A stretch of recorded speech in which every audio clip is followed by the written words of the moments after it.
하나님께 영광의 박수 함께 치겠습니다.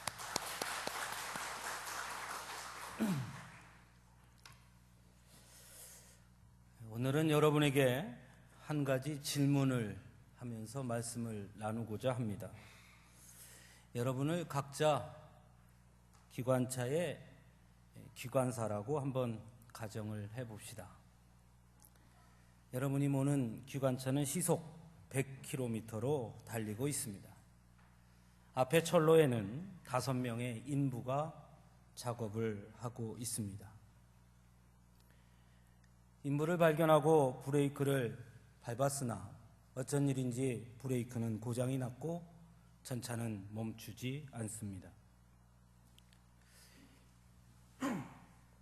인부들이 피하기에도 이미 늦어버렸습니다. 그때 옆을 보니 비상철로가 하나 보입니다. 그 비상철로에는 인부가 1명 작업을 하고 있습니다. 브레이크는 고장이 났지만 핸들은 돌릴 수가 있습니다.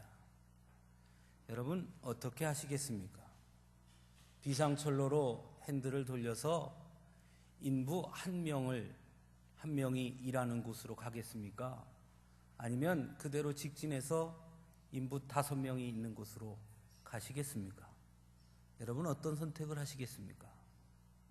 대부분 핸들을 돌리시겠죠? 예, 그렇게 하실 겁니다. 그 이유가 무엇입니까?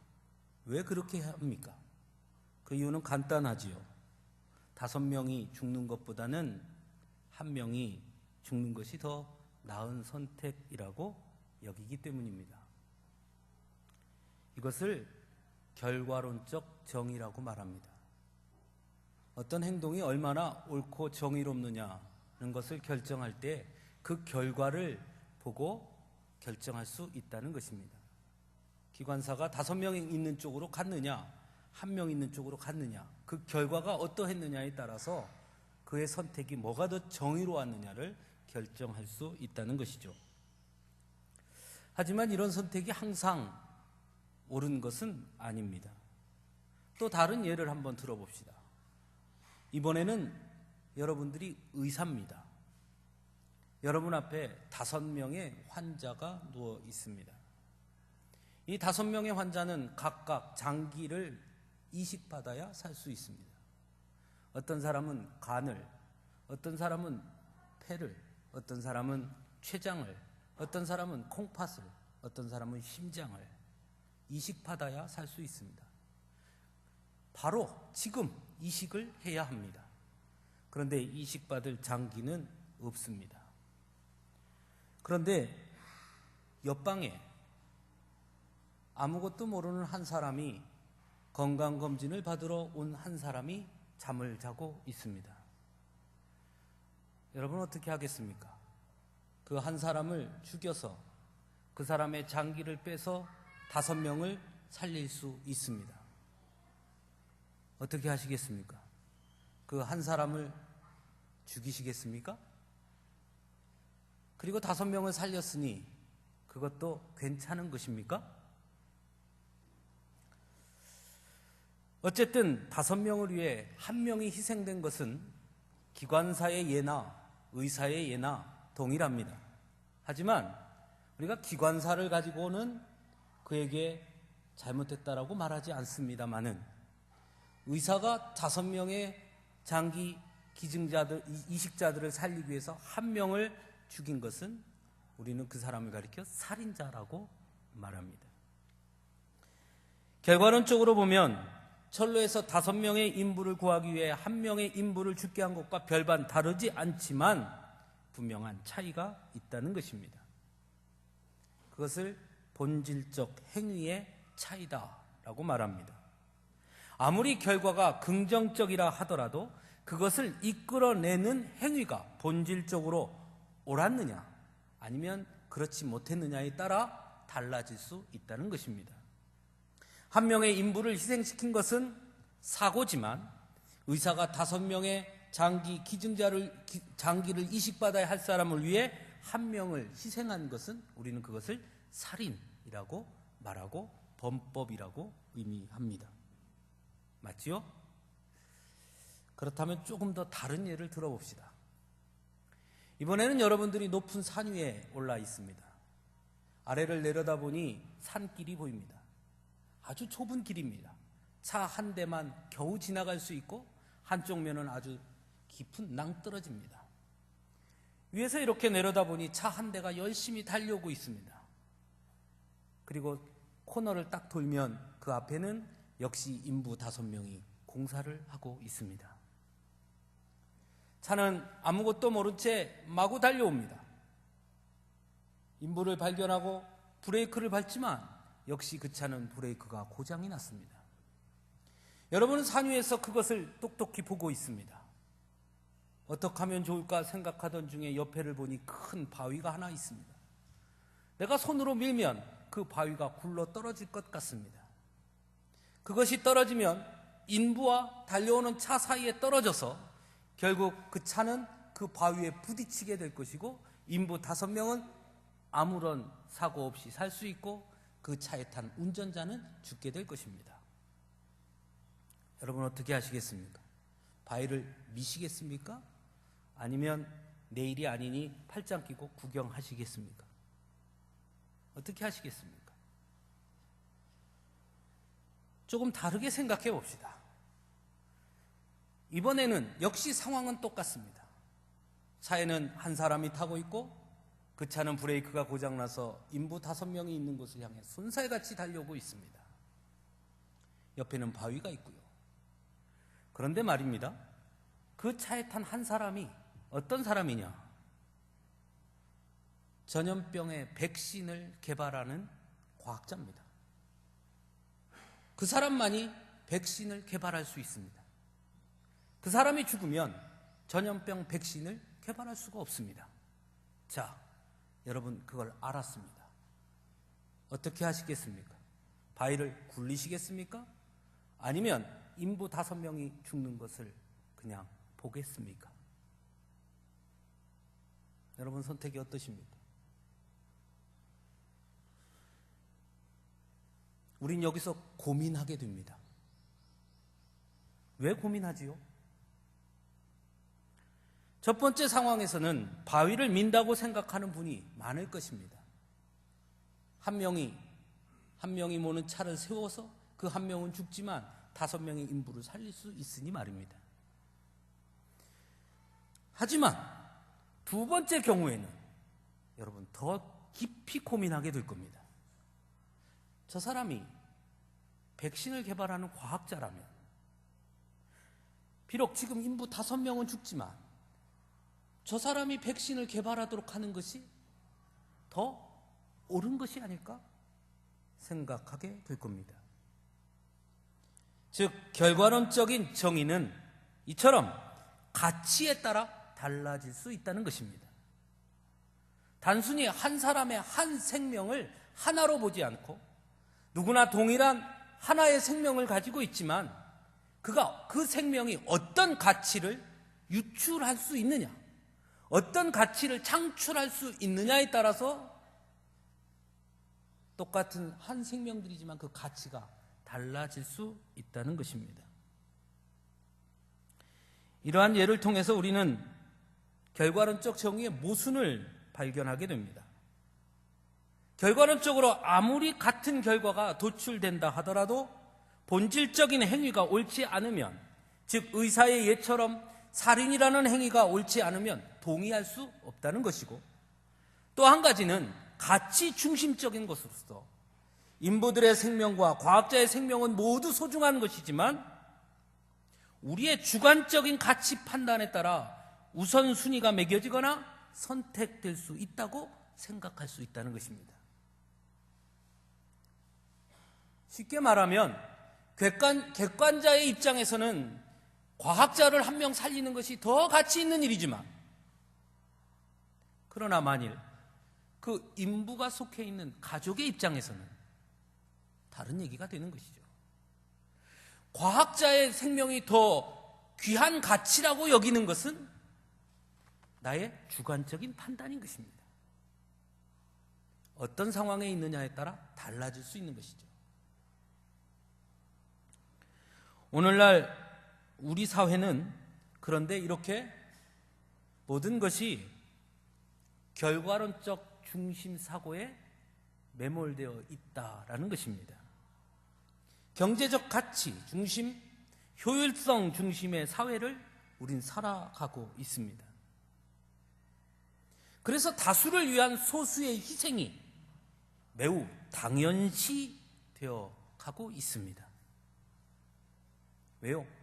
더 많은 것, 결과론적으로 더 큰 것을 얻으면 되는 것이니까요.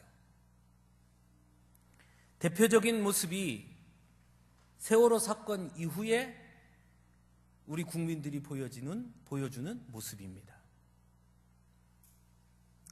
나라의 경제를 위해서 이제 좀 그만 하는 것이 옳다고 여깁니다. 더 큰 것을 위해서 그들이 좀 희생해도 괜찮다는 것입니다. 요즘 메르스 사태에 대한 대통령의 인식도 비슷합니다. 23명, 24명이 죽었는데 대통령이 말합니다. 나라의 경제를 위해서 너무 호들갑 떨 필요가 없다. 일상의 삶으로 돌아가십시오. 언론은 태도를 조금씩 바꾸고 있습니다. 처음에는 정부의 무능함을 탓하는 것 같더니 요즘은 그 병에 걸린 사람들을 질책하고 있습니다. 왜 돌아다녀서 다른 사람들에게 병을 옮겼냔 말이지.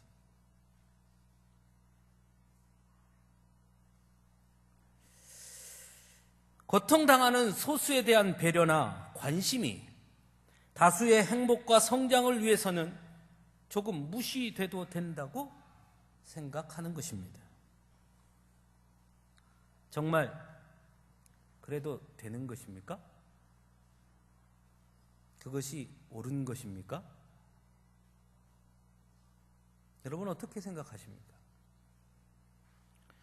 여러분 라이언 일병 구하기라는 영화를 보신 적 있으십니까? 그 영화의 내용은 이렇습니다. 라이언이라는 일병이 적군의 포로가 됩니다. 그런데 대통령이 그 라이언 일병 한 사람을 구해오라고 명령을 내립니다. 그래서 그 한 명의 군인을 구하기 위해서 한 부대가 출동을 합니다. 라이언 일병 한 명은 구합니다. 그런데 그 한 명을 구하기 위해서 부대원들 절반 가까이가 죽음을 당합니다. 이해가 되십니까? 한 명을 구하기 위해서 10명이 죽었습니다. 라이언이라는 사람은 군대 장군도 아니고 국가 기밀을 가지고 있는 사람도 아니었습니다. 단순히 일개 병사였습니다. 그런데 그 병사 한 명을 위해서 10명이 죽습니다.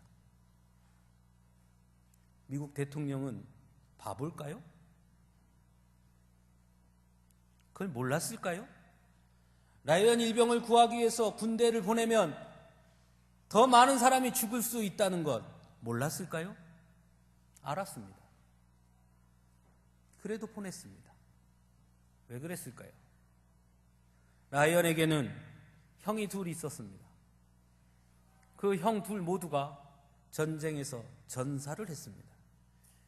그리고 그 가족에는 엄마에게는 라이언 하나, 그 라이언 일병 한 명의 아들만이 남아 있었습니다. 대통령이 말합니다. 나라를 위해서 두 아들을 바친 어머니에게 나라가 해줄 수 있는 것이 무엇이 있겠는가? 그리고 라이언 일병을 구해옵니다. 라이언 일병을 세웁니다. 그리고 대통령이 이렇게 말합니다. 미국 국민 여러분, 우리는 우리 국민 단 한 사람을 구하기 위해서 어떠한 희생을 치르더라도 우리 국민 단 한 사람도 다른 이들의 손에 의해서 죽임을 당하거나 억압되는 것을 결코 용납하지 않을 것입니다. 어떠한 일이 있어도 어떠한 희생을 치르더라도 우리는 반드시 우리 국민을 구하고 말 겁니다.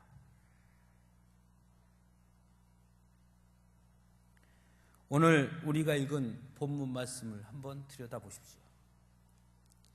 한 목자가 나옵니다. 그에게는 100마리의 양이 있었습니다. 100마리의 양을 데리고 길을 나섰습니다. 그런데 그 중에 한 마리가 그만 길을 잃었습니다.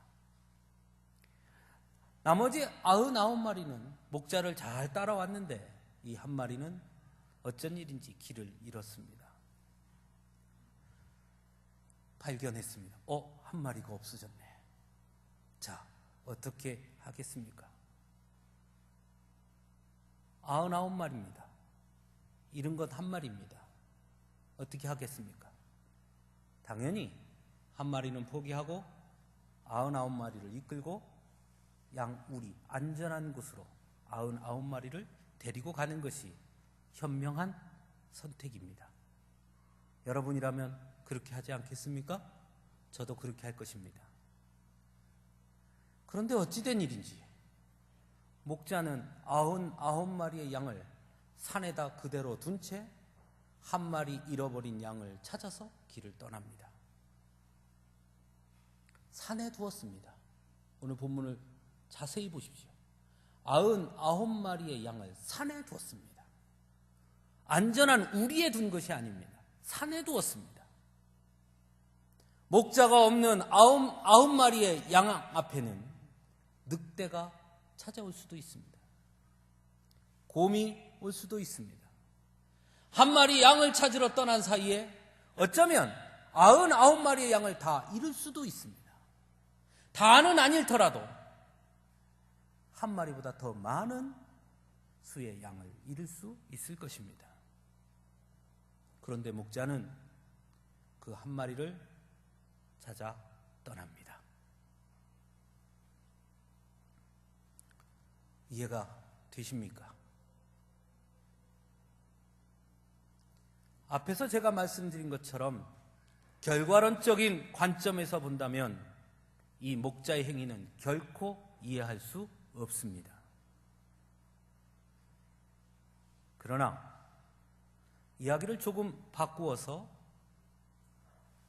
하나님의 관점에서 보면, 아니, 더 직접적으로 나의 관점에서 보면 어떻겠습니까? 이 자리에 있는 우리는 모두 하나님의 자녀들입니다. 그렇게 믿으십니까? 자신이 없으십니까? 저만 하나님의 자녀입니까? 여기 있는 여러분 모두 하나님의 자녀인 줄로 믿습니다. 왜 하나님이 여러분을 사랑하십니까?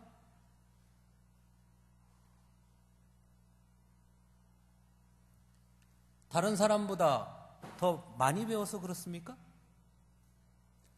다른 사람보다 더 가치가 있어서 그렇습니까? 다른 사람보다 더 훌륭해서 그렇습니까? 아니면 여러분들이 다른 사람보다 더 많은 영향력을 끼칠 수 있다고 생각했기 때문에 여러분을 택했다고 생각하십니까? 만일 하나님께서도 그런 기준으로 우리를 사랑하시고 우리를 선택하고 우리를 자녀 삼으셨다면, 그렇다면 여러분, 여기 있는 우리가 하나님의 자녀가 될 수 있는 그만한 자격을 갖췄다고 자신할 수 있는 사람이 몇이나 되겠습니까?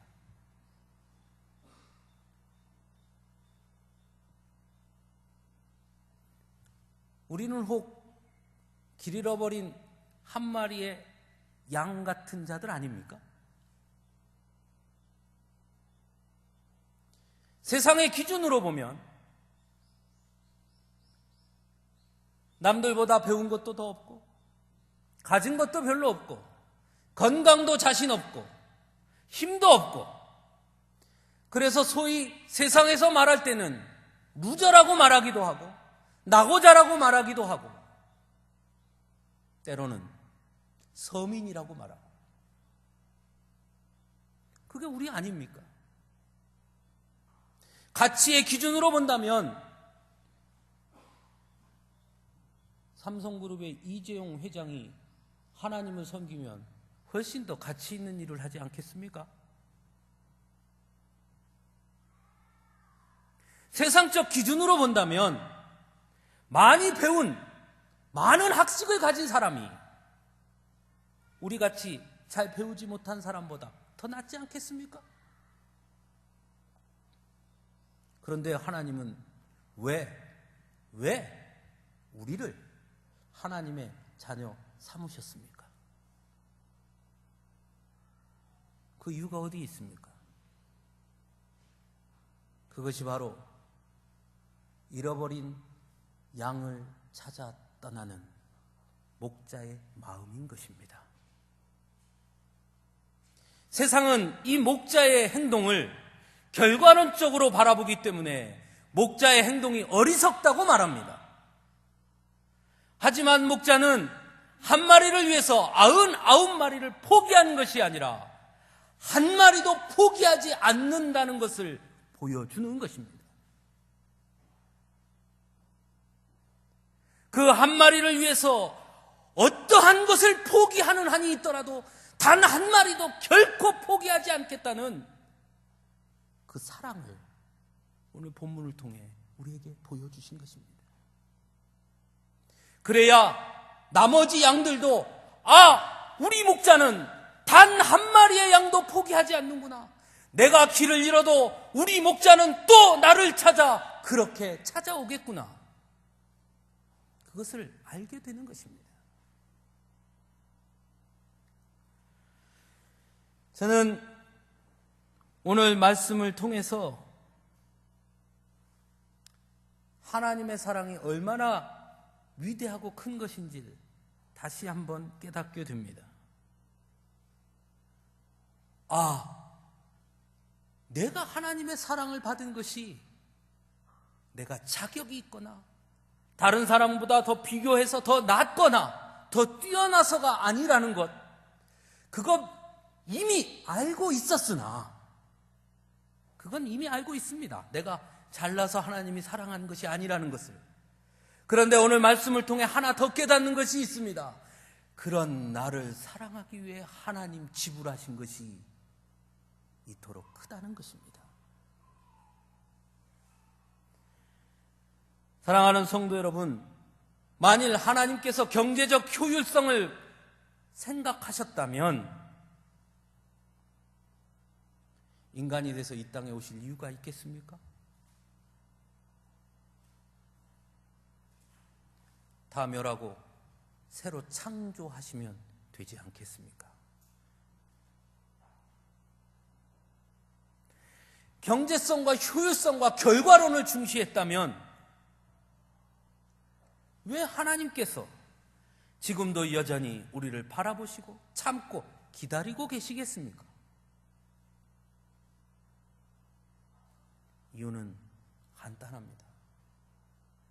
우리 하나님은 세상의 기준이나 세상의 가치로 우리를 판단하지 아니하시는 분이시라는 사실입니다. 하나님이 우리를 바라보는 것은 우리 각 한 사람 한 사람이 천하보다 더 귀하다고 바라보고 계시는 것입니다. 나 하나를 위해서 천하를 포기하시는 분이십니다. 나 하나를 위해서 99마리의 양을 산에 두고 나약하고 병들어 다른 양들이 다 목자를 따라갈 때 그것을 따라가지 못하고 허우적거리며 길을 잃은 그 한 마리 양을 끝까지 포기하지 않고 찾아가시는 그 목자의 마음, 그 사랑으로 우리를 불러주셨다는 사실입니다.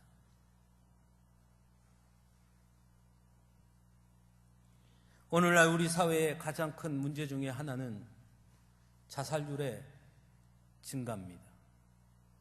OECD 국가 중에 자살률이 1위를 달린 지가 벌써 꽤 오랜 시간이 됐습니다.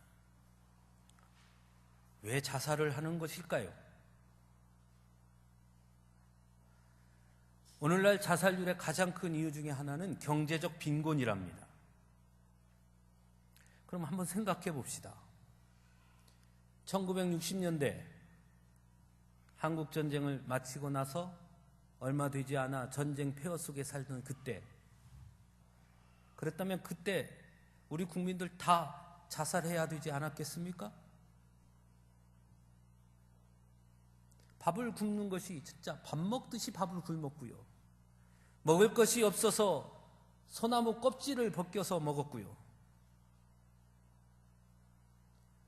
그렇다면 그때 더 많이 자살했어야 되는 것 아닙니까?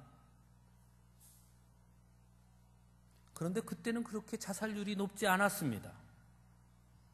왜 그랬을까요? 다 똑같아서 그랬습니다. 나만 소나무 껍질 벗겨서 먹는 게 아니라 옆집도 소나무 껍질 벗겨서 먹고, 뒷집도 소나무 껍질 벗겨서 먹고, 앞집도 소나무 껍질 벗겨서 먹으니 다 그렇게 살았습니다. 오늘날 많은 사람들이 자살하는 이유, 경제적 빈곤인데 가난해서가 아닙니다. 상대적 빈곤감 때문에 자살하는 것입니다. 나는 버스 타고 다니는데 옆집 사람은 중형 세단 끌고 다니고, 앞집 사람은 외제차 끌고 다니고, 뒷집 사람은 기사까지 두고 다니니 살 수가 없는 겁니다. 자존감이 무너지는 겁니다. 나는 세상 사람들에 보면 비교해 보니까 아무것도 아니구나, 살아갈 가치가 없구나 여기는 것이죠. 자존감이 무너지는 것입니다. 열등감으로 다가옵니다. 그래서 우울해집니다. 스스로의 가치를 낮게 매깁니다. 그래서 자신을 사랑하지 못하고 목숨을 끊습니다. 사랑하는 성도 여러분, 여러분은 열등감을 느껴보신 적 없습니까? 어떻습니까? 여러분 혹시 우울하지 않으십니까? 왜 우울하십니까? 우울의 원인이 어디에 있습니까? 비교하기 때문입니다. 남은 가졌는데 왜 나는 없을까? 내가 저 사람보다 못하니까 나는 없구나. 그러니 나는 저 사람보다 가치가 떨어지는구나. 거기서 오는 열등감, 우울증, 자괴감, 자존감의 하락, 그것이 오늘날 많은 사람들이 스스로 목숨을 끊는 이유입니다. 하지만 오늘 성경은 우리에게 분명하게 가르쳐 줍니다. 세상적으로 볼 때 남들보다 더 좋은 차를 갖지 않았어도, 경제적으로 부유하지 않았어도, 더 많이 배운 것이 없어도, 더 많은 것을 누리지 못했어도, 세상에서 인정받지 못해도, 다른 99마리 양보다 부족하고 연약해서 목자조차도 제대로 따라가지 못하는 가장 연약하고 나약한 양일지라도 그래도 나는 그 양을 사랑한다. 그래도 나는 세상의 기준으로, 세상의 가치로 매기지 아니하고 나는 그 하나를 위해 천하를 포기한다. 나는 너를 그렇게 사랑한다. 우리에게 가르쳐 주고 있습니다. 사랑하는 성도 여러분, 세상의 가치나 세상의 비교로 여러분 스스로를 열등하게 여기거나 우울해하지 마시기 바랍니다. 우리 하나님은 그런 여러분을 이렇게 사랑하시니 말입니다. 여러분 한 사람 한 사람을 위해서 하나님은 자신을 포기했고, 하나님 되심을 포기했고, 천하를 버렸습니다. 하늘 보좌를 포기하셨습니다. 바로 여러분 한 사람을 위해서 말입니다. 사랑하는 청년 여러분, 취업 못했으면 어떻습니까? 그런 나를 위해서 하나님이 보좌를 버리셨습니다. 물질 때문에 가난하신 여러분, 그러면 어떻습니까? 세상은 가난하다고 우리를 어떻게 취급할지 모르지만 우리 하나님은 그런 나를 위해서 세상에 가장 부유한 것을 포기하셨습니다. 육신이 연약하신 여러분, 몸이 연약하다고 여러분 실망하지 마시기 바랍니다. 그런 연약한 나를 위해서 우리 하나님께서, 가장 강하신 우리 주님께서 나같이 연약하고 병든 나를 위해 십자가에 달려주셨습니다. 그 사랑을 의지할 수 있기를 간절히 바랍니다. 그 사랑을 보십시오. 나의 가치가 높아집니다. 그 사랑을 보십시오. 나의 자존감이 높아집니다. 그 사랑을 보십시오. 세상 가운데 당당하게 설 수 있습니다.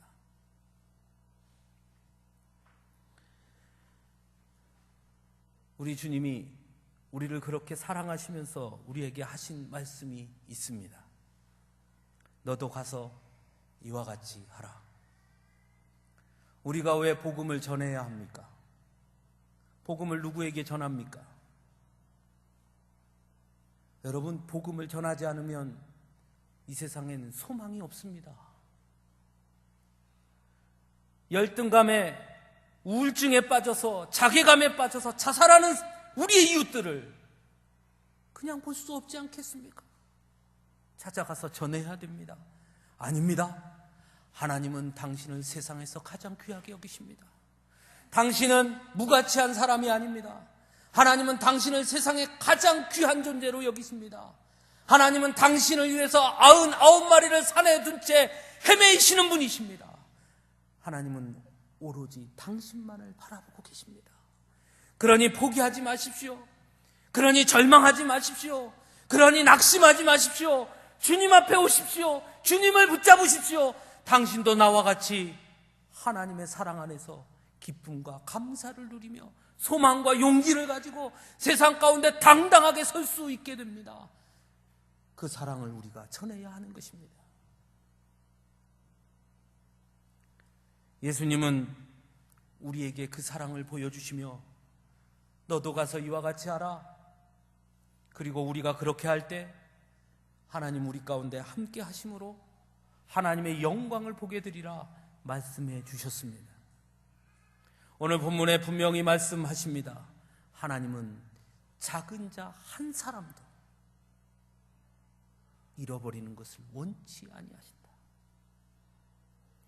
그 사랑의 마음을 붙잡고 그 사랑을 의지하고 힘들고 어렵더라도 용기를 가지고 소망을 가지고 굳게 설 수 있기를 간절히 바랍니다.